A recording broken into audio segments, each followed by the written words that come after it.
YouTube. So again, I'm filming this on the day it goes up because I am horrible at pre-planning stuff. I'm gonna need to pre-plan for next week's video, so hopefully I will upload that video next week, but I'm not going to even say what it is just in case it doesn't go up. So I'm here today because I actually did originally plan this video for today, but I am going to be talking about my university experience as a blind student. I guess the important thing to start with is my application process was a disaster. I originally applied and got in during my final year of school, so grade 12. And that is absolutely fine. I was happy. I was going to study education, specifically early childhood development in education, so the youngest kids. And I ended up not being able to go to university the next year. I did not fail my grade 12 year, but I was forced to take a few of the exams, well, one of the exams in particular, 6 months later because I got disastrously sick. If you want a story time about that, that can definitely happen. That was a very horrible time. Anyway, so I was forced to take a year off, and I had no motivation to do literally anything during that year. And the day before applications closed for the university that I'm going to now, I submitted my application, and they don't email you to tell you that your application, they didn't email me to tell me that my application had not been successful. I had to go and look 3 months later on the website and discover, to my dismay, that I didn't get into the only university I applied to. Part of that's on me. But also, like, seriously? Anyway, my father said that that was unacceptable, and he heroically called the university and saved me my place. Well, okay, he kind of like bargained with them, and they needed so much information from me to re-secure my place, I guess. It was like, it had to do with documents and information and stuff that was wrong or outstanding, in my case wrong, and yeah, so that happened. It was just a misunderstanding on my part. Like, it wasn't like it was something that you know, yeah. So I ended up, you know, having my place, knowing that I would get in once I got my final marks, but having to wait 6 months to be able to register to get in, because everyone had to register at the same time as a new student, right? So registration comes at the beginning of this year, and for those who don't know, South African school systems go from January to December. So when you start in August, September, I'm already 3/4 of the way through my year. Anyway, so, wow. So we try and register me online, and it fails.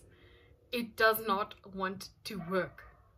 And, like, no matter what we do, we just can't figure it out, right?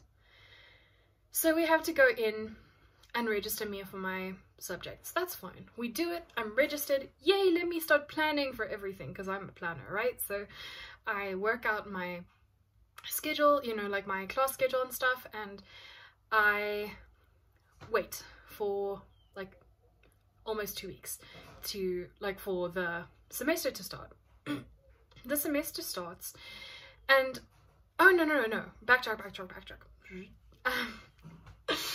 So during this time, I am also allowed on campus before campus officially opens up, so that I can train with a trainer from the school where I got my guide dog, right? So we train for almost the entire week before campus opens up. It was great. It was honestly super successful. It was, you know, I like really enjoyed it. And then we trained for part of that first week as well. And like, oh my goodness. One of my subjects wouldn't show up on my registration. It showed on my registration form that I was registered for it, but it would not show up on my school website thingy, that like the place where you can see all your subjects and stuff. I can't even remember anymore how we sorted that one out. Like, it was a mess. I didn't know where my classes would be. I ended up having to do a module lookup and then going into the module and like discovering where my class would be. Like, it was awful.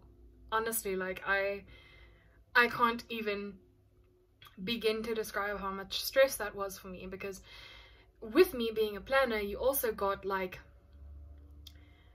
I really want my schedule to look a certain way. Without knowing when my classes are going to be, I can't insert that. And thus my schedule ended up being revised like 4 times, and then I had to insert tutorials, so things got shuffled around even more. And like, that was stressful. Anyway, so we get to campus the first week. Day 1, I get lost. I don't know anyone. I am confused. I am in tears. I called my mother and I was crying. And I'm like, I'm going to come home. And she's like, no, you're not. And she's like, calm down. Retrace your steps. I'm like, okay, mom. Anyway, my mom's a superhero, guys. Anyway. Oh, gosh. So much happened in that first week. Like, there is this designated, like, behind the disability unit of the university, like on campus, there is this tiny little garden thing, right? So I let my dog off her lead and she runs and she plays and she sleeps and she just has the time of her life, and I go sit on a bench and kind of think about my life. Anyway, so I'm sitting there and I can smell that she's like done something and I need to go pick it up, and I have the packet ready. And another video idea is for me to show you what I have for my dog and then what I take with her on a daily basis, well, with me for her on a daily basis. Anyway, if you want to see that, also let me know in the comments. So I smell that she's done something, and luckily at the time my grandmother was here, and I FaceTimed my mother and was like, hi, can Gran help me spot this, because I need to pick it up. I don't want to leave it lying here. We couldn't find it anywhere. I could smell it like as clear as day, but I couldn't find it. Anyway, oh my goodness, it was like a total disaster.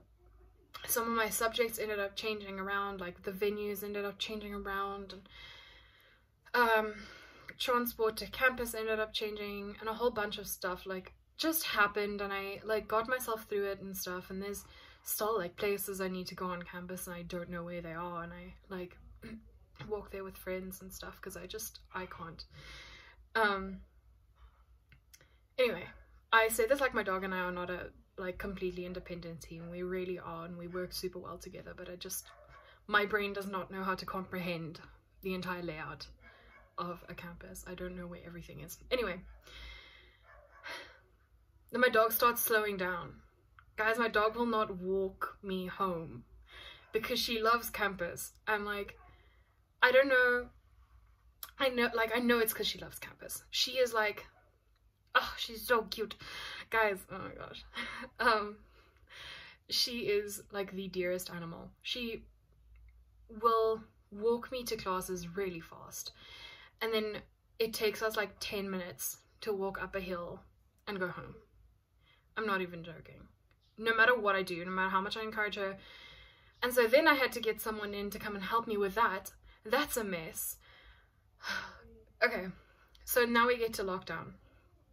I finally have all my subjects mostly sorted out. All of my lecturers are accommodating and wonderful human beings. Then I'm off for like a month. And I get back and some of my lecturers are uploading content I can't access. So I'm constantly in contact with the disability unit or friends or my dad trying to get this content like accessible to me, because I don't have the energy to deal with this on top of my schoolwork. And like, it's still a problem. This never stops. I don't think it ever will stop. Anyway, I needed to email a couple of lecturers about like the way they were conducting their classes was inaccessible to me. I have an amazing German lecturer who literally changed around his entire like teaching plan, method thing, because I just told him I couldn't access a feature. And he's like, oh, okay, I'll do this. I wish all my lecturers were like that, guys. They're not. You know, there was a lecturer who, because I couldn't access this specific feature, he said to me, okay, I had his number, because we would communicate like if I needed stuff for class and whatever, and if I needed clarity and stuff. He's like, okay, here's my number, WhatsApp me if you need me. And he would like, he like lets me WhatsApp him in class for like to give answers and stuff. Like, this is accessibility, right? And yet I still have PDFs that are scanned images and that I need to send to be transcribed, because I can't do that on my own, and they're huge. It's like I had a PDF this week that was 39 megabytes. I couldn't even attach it to an email. I needed to either put it in Google Drive or like send it via Dropbox, which is what I ended up doing. But like, it's frustrating having to do all these things, you know? And sometimes you have lecturers. I have a lecturer this semester who I email them and I tell them, look, I'm blind. I need you to know this because I need concessions for tests and stuff, but also, hey, I already have a problem with your course, and could we please talk about a way to sort this out, because I am not going to expect my friend who is also a student and who also struggles and who also has her own schoolwork to do and has like 14 more credits than I do. Okay, our credit system is weird, but every class is 12, every module is 12 credits, and then double modules are 24. Like yearly modules are 24 in your first year. Anyway, so I'm like, she has like, oh, she does have 24 more credits than I do. Anyway, I can't do maths, guys. She has 24 more credits than I do. She has like an entire extra subject that she's doing, and I'm not going to expect of her to help me through my tutorials because you're doing it on a platform that isn't accessible to me. That is unfair. I'm willing to work with a tutor in private or on WhatsApp, or I'm like willing to, you know, have someone send me the questions and respond via email, but I'm not willing to deal with this system. And I'm not the only blind student who has a problem with this system, so can we please just sort it out? You know what they emailed back? They said, thanks for alerting us to your issue. And they left it at that. So I'm already a week in. I'm just doing the tutorial assignments, and I will fight for my like grade at the end of the semester if attendance is the reason that I don't get like as high a grade as I should, because I did let them know and I was very clear about the fact that I couldn't participate. And like, oh, very frustrating. Guys, I feel like this is more of a vent than anything else. I am done. Anyway, so it's super tiring. I have a class full of people who don't like me or avoid me like the plague, and it's a very small class and there's so much group work. it's very tiring. I have a class in my first semester in psychology when I switched to a different group because the other group wasn't working for me. And you know, the lecturer and her lecture style wasn't working for me, and I had another option available to me, so I switched, right? And I sat for an entire month on my own. More than a month, honestly. No one ever spoke to me in that class. Ever. Not a single time. It's frustrating. And then friendships are like, you know, it's like, you know, who is actually a friend? Like, are you talking to me because you pity me? Because there are people who do that. I can literally think of someone right off the top of my head who literally approached me because she pitied me. I know she did because someone else told me that she did. But, you know, are they with you because they pity you? Are they with you because they have to be? Or are they with you because they actually want to be? And making that distinction is hard. And like, that also plays into it, you know, like, this video is super long, guys, I'm so sorry, but, you know, it's hard for me to say I have friends on campus because I don't know, you know, and it makes, like, campus life and doing things, really, really difficult, and I'm lucky I joined, what we call day house, and it's just like a group that you kind of like associate with, and you can participate in like campus activities and stuff. That's putting it very mildly. It's way more than that, but I joined an amazing day house, and I'm actually wearing their color, red. I didn't even realize until now. And like, you know, I still sometimes wonder if I belong there. But like, shout out to Luminous, guys.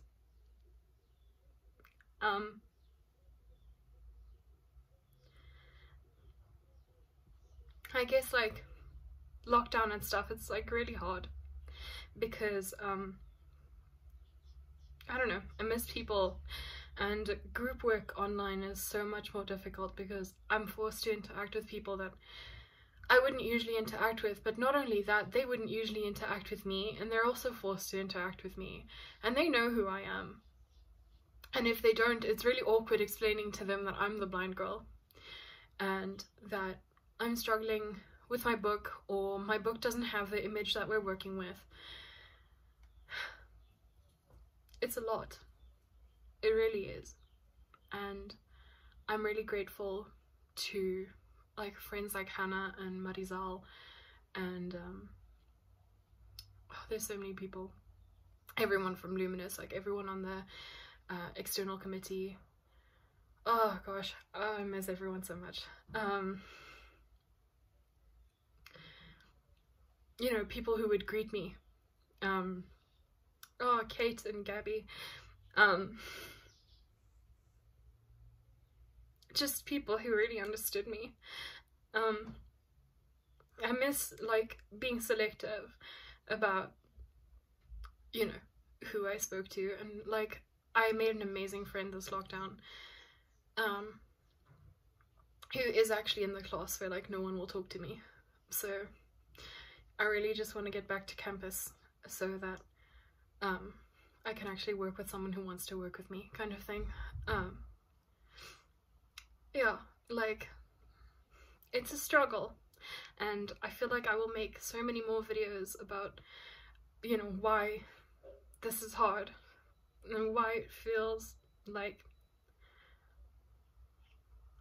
I don't like using my disability as an excuse ever, but like why it just feels that much harder for me as a blind student, and why I sometimes get really, really jealous that a guy I was in school with, and who's a year ahead of me now because I had to stay back and he didn't, I get so jealous that he actually has friends, and that he is comfortable saying that they're his friends. But like, at the same time, I don't, like, what's the word?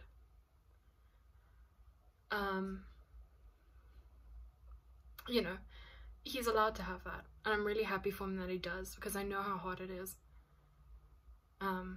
But like, that jealousy is always going to be there, you know. Yeah, I'm like really struggling not to cry. Yeah, that's really like what my experience has been like. Ups and downs, and like way ups, you know, but like way downs. My lecturers have seen me cry. My Spanish lecturer, oh my gosh. Oh, that man has seen me cry. And he has so much faith in me. And like, will always tell me that he sees that I'm trying. I wish it wasn't just him that saw that. Anyway, that's enough of this. If you guys have any other video ideas, let me know. If you've watched this far, send me a funny emoji in the comments, just so I know it's you. Or on social media. My socials are always linked in the description. Anyway, like this video to see me cry again when you watch it. Or hear that laugh, you know, whatever you're liking it for. You know, comment. Tell me what you want to hear from me. Please share this with people. People need to like be made aware that, you know, it isn't just smooth sailing, or like accessibility issues are always going to exist. Oh yeah, like subscribe and turn on those notifications so you never miss another video of me crying. Or subscribe because you want to hear me sing. Or I don't know. Subscribe because you love Harry Potter, and I do too, and I'm planning on doing so many more Harry Potter videos, and I want to get like Harry Potter merchandise and show them off on YouTube and stuff. Just subscribe, please. I have goals. Anyway, I hope to see you all soon. I love you. Bye.